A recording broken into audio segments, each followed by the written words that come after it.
Welcome to Five from the Archive with Julie Cowdy. This is a really heartfelt and emotional walk through some of Julie's fantastic images. She's a great part of the Camversation community. Thanks very much for coming along today, Julie. And I know you've been part of Camversation for ages, but we've recently had much more of a pleasure of having you part of Camversation because we've been able to share two of your wonderful presentations. We love your creative work. We love your approach to photography. We love how you present everything about your style of work just really, really sings out to us as a community. And I know there are hundreds of people who would agree with me as well. So thanks so much for coming along and agreeing to do this, which is taking a bit more of your free time. But I've had a lot of joy today. I just want to mention oh, to you, I've just been out in the garden this morning and the exotic emperor tulips are out. And they look amazing. It's really cheered me up. fantastic. Thank you so much. Well, hopefully we can continue that cheer. So, Julie, I know, quite a little bit about your history and about how you came to photography, how you became such a creative person, because we've chatted in the past about lots of different things, but there may be lots of people who don't. So are you able just to talk to us a little bit more about your history, your background, your Yeah, sure. inspirations? Yeah. I think I've probably always been creative. I loved art at school. And when I went to college, I did fashion design and textile design. And then I became a teacher and I was head of art at my school. But I also did quite a lot of, having done fashion design, I did quite a lot of dressmaking as well. And Roger, my husband, and I bought a house in France a few years ago, or 2 decades ago, actually. And we did it up. And I just started documenting the process of this sort of restoration of an ancient manor house. And enjoyed the photography and realized the potential of it. And then I took it further, wanted to learn a bit more about it. Just trying to think how it's quite difficult because so much has happened in the last 10 years. I probably got really into photography 10 years ago, but then I sort of got at a fairly good level with everything and thought, I'm actually fed up with all these record shots, architecture, landscapes, flowers, all that sort of portraits. And I thought, I'm not doing anything different from what anybody else is doing. So I thought, well, I'm going to give it up. And then Roger said to me, but you're really good when you do weird things like take a photograph of a flower and then draw it and put the two together. And I thought, okay, not really thought about that being weird, but yeah, it worked. And so I did an online course in creative photography. And it was at that point I sort of thought, yeah, there's something here for me that is a little bit different. And so for the last 5 years, it's type of gone like that. And then this last month or so, last 2 or 3 years gone like that. But anyway, we'll talk about that when you have a look at my pictures. Without further ado, we should pass on to those pictures then, because that started us off really well. Thank you. And There was I'm going to one say, thing oh, I sorry, did. go on. Sorry, there was one thing I did want to say was there's quite an active debate been going on in photography for a few years now about do you take or make a photograph? And I'd like to say I think of it more as planning and plundering. If I plan a photograph, I've sort of got an idea in mind, and I know that once I've made the image, I'm going to be doing something with it, post-processing, applying a technique or composites or a project. When I plunder an image, it's when I just see something and it catches my eye and I take it. So that's the sort of difference between me. And I think probably now we'll talk about it as I go on about whether I make or take most of the time. I'll tell you. I love the idea of plundering. What I'll do is I'll put a pirate's eye patch on you as an overlay, and we'll go with that for the rest of the session. Okay, Julie, we've got your first from the five now. It's a beautiful image. Let me pass over to you to tell us more about this. Okay, this was really the first stage when I'd learned how to incorporate textures into photographs by using post-processing. And for me, it was Photoshop using layers and layer masks. I've always loved this sort of curve of the tulip. My mother always used to say she hated tulips. She thought they were very stiff, but I just love it when they actually go over a little bit, go slightly past their best. But it was the idea of, this is one of my canvases. I used to paint quite a lot, and I've got lots of canvases with different things on them, and I just paint them out. And I've just noticed that the background's slightly off straight. Never mind. So I was trying to pull forward the beauty of the flower, but leave the sort of lovely, subtle textures in the background. And I think that's what really made me think there's so much potential here to play. For me, playing is discovering, you know. Yeah, a lot of the things I do is just basically without a huge amount of pre-visualization, just see what happens. I was in a camera club then, and I was still seeking validation and accolades because I've always had a bit of a problem with imposter syndrome. And that really didn't sort of go anywhere. But for me, it was probably the one that I would look back to and say, well, okay, that's maybe where it began. This next one is probably one of my most favorite ones. Both of these were made 2018, 2019. And I'd learned this process of applying textures and editing quite a lot more to get the best out of the picture. This was taken initially a few years beforehand, and it was in the Museum of the Titanic in Southampton. My granddaughter, who was about 9 at the time, and she just had this rather nice little, slightly sort of old-fashioned style coat and boots on. I took a photograph of her posing in front of the wheel on the Titanic. And then when I came back to looking at this in 2019, I thought, oh, there's definitely a story there. At that stage, she was a little bit older, and I thought, she's entering uncharted waters now, sort of entering puberty. And then I just thought, okay, here we go. And so I put in all these different textures to show the things beginning to break up. The seagulls in I think that was Distressed FX, one of the apps that you can get to put birds in. That was before I realized how you can make your own brushes and apply things yourself. But this one, it got quite a lot of acclaim. I think it certainly did well in the camera club. I think it even got into one of the local salons of photography. And it's probably the one that I come back to and think, that's when I realized that I actually did have something, you know, so I was not really sort of feeling quite so useless as I had done beforehand. And was it that element of storytelling that gave you that? Because you were able to actively tell or share something through an Yeah, image? I think every composite picture I make has a story behind it. And sometimes I think, where on earth did that come from? What's going on in my head? And it doesn't matter if nobody else gets it. It's just for me. But yeah, quite a few people have enjoyed this one, which is just really quite nice to happen. Thank you. One thing I didn't mean to mention was when I realized about the power of using masks and textures, I started building up a digital library of the mundane, really. So I started, every time I was out, I was taking photographs of walls with lichen on and concrete and peeling plaster on the wall, paint, rusty metal, fabric, all those sorts of things. And I store everything on an external hard drive, and I've just got subject folders and subject folders of all of these different textures and skies and clouds. And I think if anybody's starting in this sort of technique, it's really useful because you can just pull them all in when you need them. I couldn't tell you how many different layers are on some of my pictures, but yeah. Moving on to the next one. This is definitely the most successful image that I've had in my photographic career in the last 5 years. This is called Autumn Child, and this again is my granddaughter. She's at this stage about 12 or 13. She was born in October. She is beautiful. She doesn't need to wear makeup. She's 18 now, actually. But I did wanted to try and fantasize it a little bit. So it was more a spirit of the autumn than an actual portrait of a person. So I enlarged her eyes slightly and smoothed her skin out and did bits and bobs. And then I thought, well, I'd originally taken an ordinary straightforward portrait and called it Green Eyes. And it was quite a nice portrait, but just straightforward. And then I thought, okay, I'm going to really play with this. And if I describe some of the things I've got in that picture, it sounds crazy. We've got the Yorkshire Arboretum in the background because that's one of the places that we go to for a walk each week, and it's beautiful. And obviously it was autumnal. Some of the butterflies and birds were taken, and the blackberries, the bramble, were taken out in our garden in the place we were restoring in France a few years ago.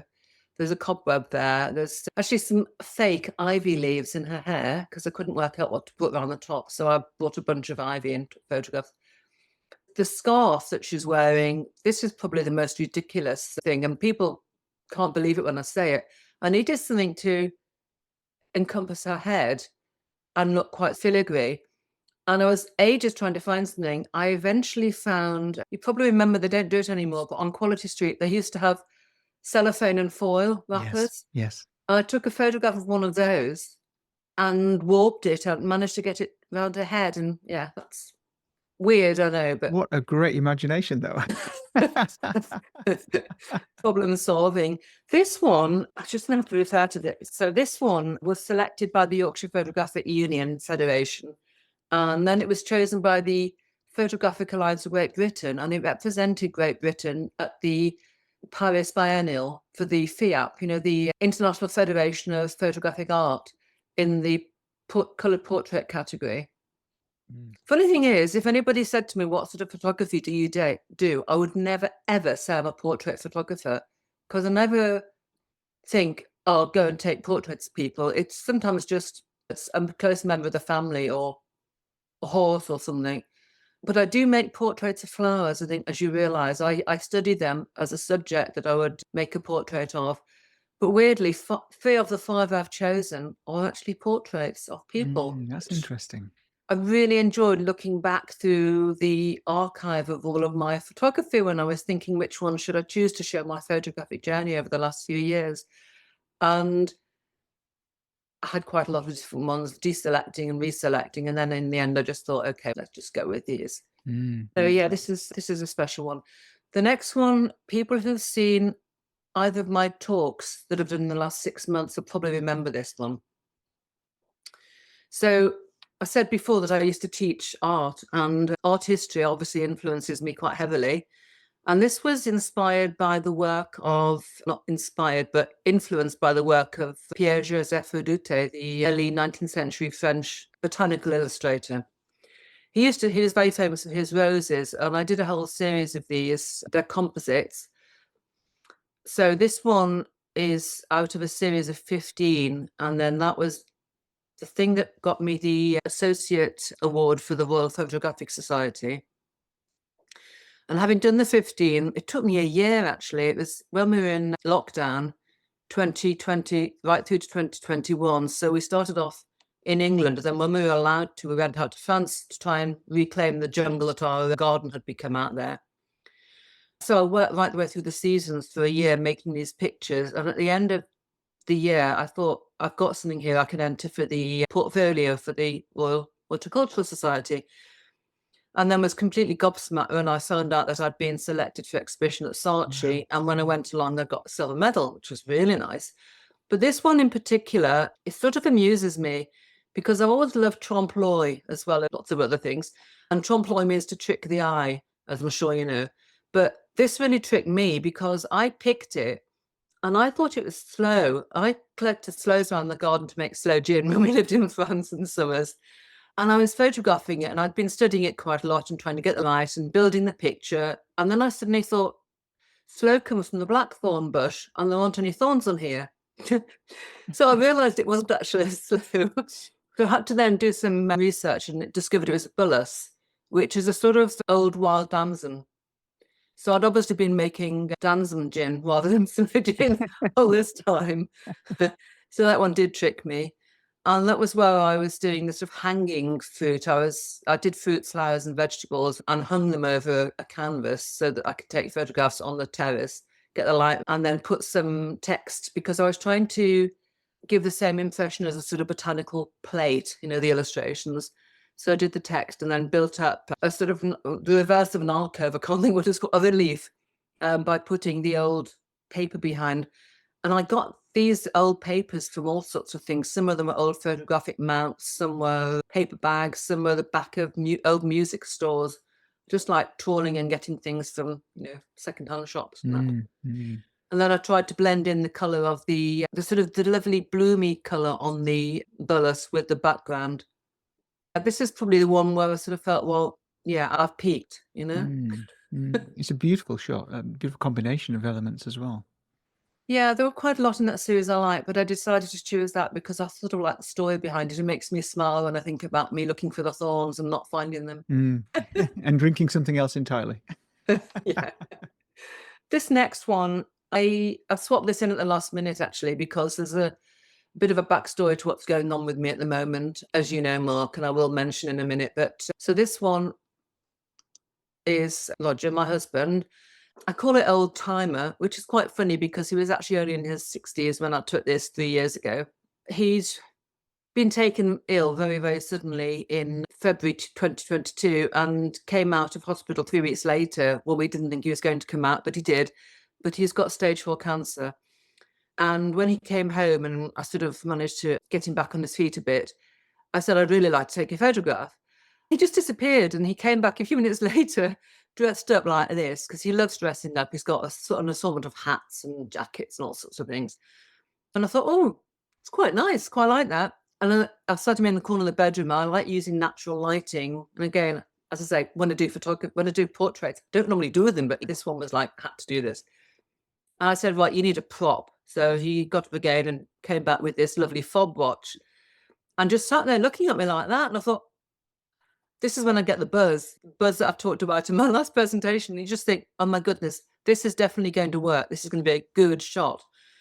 I didn't really have an idea of what I was going to do with it, but I knew that I wanted that lovely side lighting, sort of almost Rembrandt lighting. So then I thought, just presented itself to me. Didn't have to do anything with it. I thought, I'm going to try and make it look like an old master. So after I'd made the photographs, and I literally did about half a dozen shots, that was all, I processed it by putting in this textural background. Again, I think that's probably very, very likely suggesting the Arboretum at the background, because Roger's volunteered there for 15 years doing maintenance work for them. I probably honed my editing skills more on this picture than anything else recently, because I really wanted to bring out the shine on the fob watch, on the wedding ring, on the band on his hat. Just sort of careful processing, really. Even that little bit of chain at the bottom, I was picking that out. And, you know, really having fun playing. Yeah. I think the careful editing is really evident across all of your images, Julie, isn't it? You can really see that attention to detail on everything you've shown us. I think if you're going to make something worth being proud of, then you do have to pay attention to detail. My family would tell you that I've got a bit of OCD. So I am really fairly meticulous, but interestingly, that sort of brings me right into this last picture, which I want to show you. Not anybody who's been counting know that I have actually already shown you 5. But the last picture I want to show you, it's about what's happening now. So obviously we've been in this situation of me being a primary carer for 3 years. And then in February, actually just less than 2 weeks before my last presentation for you, Mark, I was diagnosed with breast cancer. And last week I started on chemotherapy, which is why I've got a bit of brain fog at the moment. But this is really cheering me up, so thank you. So my style changed probably because of need. I didn't have as much time to play with the photographs, and also there was an awful lot more going on in my head, and I wanted a sort of a cathartic emotional outlet. And I find that in my artwork, in my photography, and in writing. I do quite a lot of writing, and I have done quite a lot of images recently, and they've almost been plundered images. I just want something catches my eye, I take the photograph, and then I come back and I think, right, what was in my head then? Put some words with it. And it's quite often in the form of haiku. It's all about syllable count, 575. It doesn't have to be. And when it's translated from the Japanese, it quite often doesn't work like that anyway. But the pictures I've taken recently, and this one I'm going to show you now, this is about us now. So when Rog goes to his immunotherapy, he wears fancy socks and fancy shoes. And I thought, should I? No, that's not me. So I just wore some nice warm woolly socks. And then one morning, I think it was last week before I started the treatment, I was lying in bed one morning and I suddenly thought, I've got an idea. I want to show that we're in this together. Roger's now also came to me. I wanted to show our feet together like that. And I realized when I was doing it, we were sitting on the couch, we were facing each other so we didn't fall backwards, pressing our feet together. And I couldn't get the photograph. So I got my daughter, who'd popped around, to actually, she said she's got to be credited. I got her to press a button. And there's literally, I'm using my iPhone most of the time now because it's always with me. It's not heavy to carry. And so I put this up on Instagram. I've got it pinned on my Instagram page, so other people will have seen it, I know. Call it In This Together. Just looking at it now, and I saw it last week when I was putting it on the screen, there's a hair there on my foot. Now, the normal Julie Cowdy would very carefully clear that out. But the emotional Julie Cowdy now said, that's very symbolic, isn't it?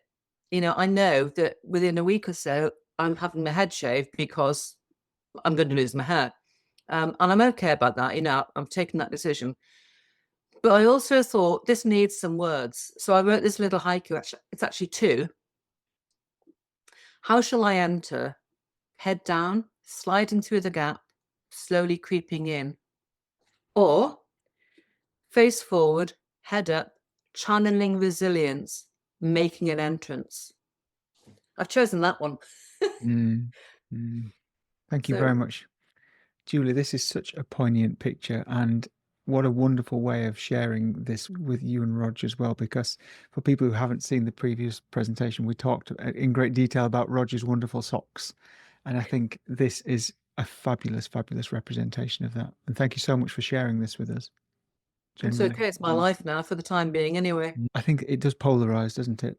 The shock of the situation forces you almost to be the first part of this haiku, but stepping back and remembering who you are and what you have prompts you to be the latter part of the haiku as well. A lot of people have said I am resilient, and I am realizing that, yes, I am. And I'm really glad for that. And I think if I was to describe myself, resilient, positive, creative. Yeah. Thank you.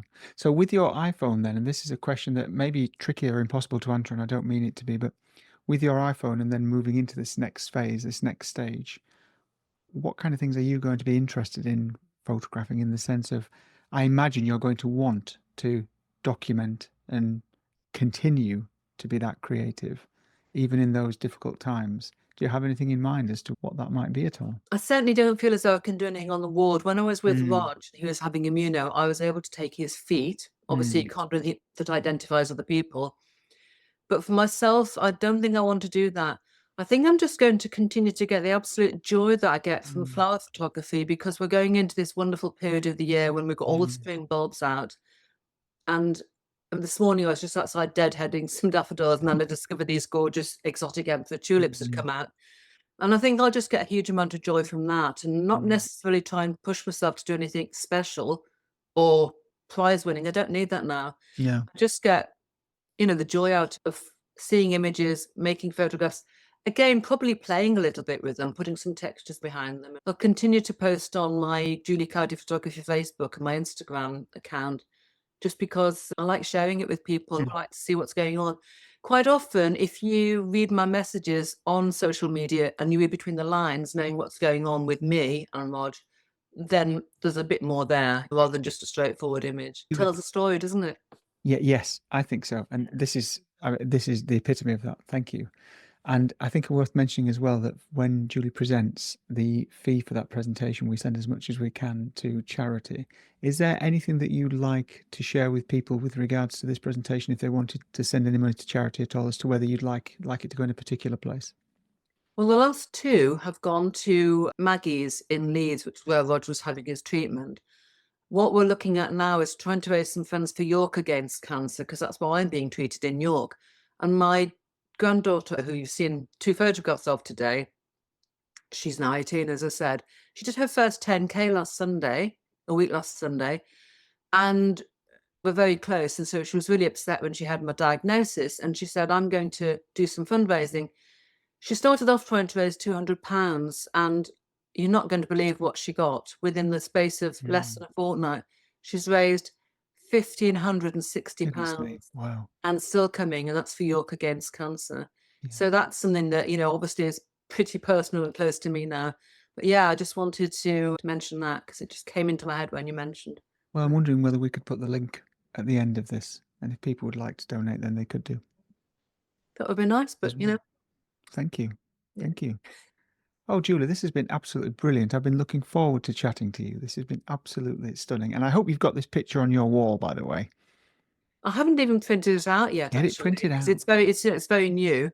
But Hannah, my daughter, will be very pleased to know that you enjoy it. And it's just quite poignant, really, isn't it? Really is. Thank you. Thank you.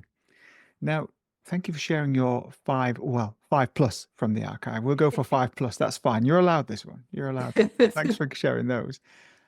During this, I mean, I'm sure that my daughter and Roger thought I was crazy saying I'd take this on, but actually it's been so lovely because A, I've had the chance to look back through all my photography and sort of compose this idea of the journey, but B, it's really kept me distracted. And it made me put some makeup on today too. Well, whenever you want to come back and share more photographs like this or anything else, you just need to let me know. I think, this sort of journey I'm going on now for the Mm, next sort of, 9 to 12 months, that'll bring something out, but at the moment mm, I don't know what. yeah. And so, yeah, it'll definitely be something creative and, photographic. Yeah, I look forward to it. Thank you so much for doing this. And until the next time, My pleasure. take care of yourself. Thank you very much. Thank you. Bye bye. Bye.